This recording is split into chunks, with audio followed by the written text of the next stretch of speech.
রাস্তার পাশে police box, কিন্তু ছিল না পুলিশ। এ সুযোগে পথচারীদের ওপর হানা দেয় ডাকাত দল। পুলিশ বক্সের মধ্যে আটকে ডাকাতি করে সর্বস্ব লুটে নিয়ে পালিয়ে যায় ডাকাতরা।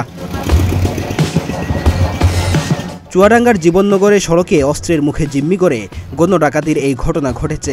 বৃহস্পতিবার রাত 9:45টায় উপজেলার সন্তোষপুর আন্দুলবাড়িয়া সড়কে এ ডাকাতির ঘটনা ঘটে। এ সময় সড়কে গাছ কেটে ব্যারিকেড দিয়ে 25 থেকে 30টি গাড়ি থামিয়ে নগদ টাকা ও স্বর্ণালংকার লুট করে নেয়। এছাড়াও পথচারী ও কয়েকজন গাড়ি চালককে কুপিয়ে জখম করে ডাকাত সদস্যরা।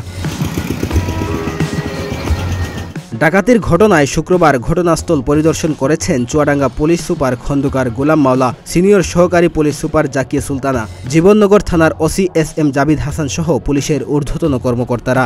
এ ঘটনায় ডাকাত সন্দেহে রাতেই একজনকে আটক করেছে পুলিশ। স্থানীয় ও আহতরা জানান, জীবননগর সন্তোষপুর আন্দুলবাড়িয়া সড়কের কন্টেক্ট মিল সংলগ্ন সড়কের উপর খেজুর গাছ ও বৈদ্যুতিক পোল রেখে ব্যারিকেড দিয়ে ডাকাত দলের সদস্যরা। ওই ডাকাত দলে 15 থেকে 16 জন সদস্য ছিল।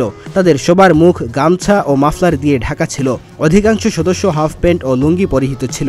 এ সময় ওই সড়ক দিয়ে চলাচলকারী পথচারী ও গাড়ি চালকদের দেশীয় অস্ত্র রামদা ও হাসুয়া দিয়ে জিম্মি করে লুট শুরু করে। কয়েকজনকে রামদা দিয়ে কুপিয়ে জখমও করে তারা। সবার কাছ থেকে নগদ টাকা ও স্বর্ণালংকার ছিনিয়ে নেয় ডাকাত দল। এখানে সন্তোষপুর রোডের পুলিশ বক্সের কাছে খেজুর গাছ ফেলে আমাদেরকে দাঁড় করানো হয় এবং আমাকে দা ধরে আমার কাছে নগদ টাকা 6,500 মতো নিয়ে নেওয়া হয় আর বলা হয় যে এগুলো সবই আপনাদেরকে ফেরত দেব। অনেকদিন ধরেই একটু নিরাপদ বোধ করছিলাম, আমরা রাত্রে আসতাম, কিন্তু ইদানিং যে অবস্থা শুরু হয়েছে আমরা তো সন্ধ্যার পরে আর আসতে পারবো না। ভরসা ছিল যেখানে পুলিশ বক্স আছে অন্তত আমার এই বাগানে অন্তত চুরি চামারি হবে না।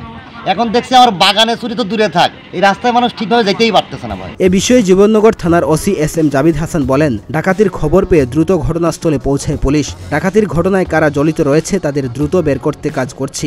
রাতেই শহরের বিভিন্ন জায়গায় অভিযান চালিয়ে একজন আটক করা হয়েছে, তাকে জিজ্ঞাসাবাদ চলছে। আমরা পরবর্তীতে এসেছি এখানে এসে মোটামুটি আমাদের যে আইনগত যে ব্যবস্থা সেটা গ্রহণ করেছি। আমাদের পুলিশি টহল বৃদ্ধি করেছি, পাশাপাশি অভিযানও চলছে এবং চলমান অভিযানের প্রেক্ষিতে আমরা সন্দেহজনক একজনকে আমরা আটক করেছি, তাকে জিজ্ঞাসাবাদ চলছে। আলোচিত এ গণ ডাকাতিতে জড়িতদের গ্রেফতার করতে শহরের বিভিন্ন স্থানে অভিযানে নেমেছে আইনশৃঙ্খলা বাহিনী। রাতেই অভিযান চালিয়ে একজনকে আটক করে পুলিশ। ডেস্ক রিপোর্ট, প্রতিদিনের বাংলাদেশ।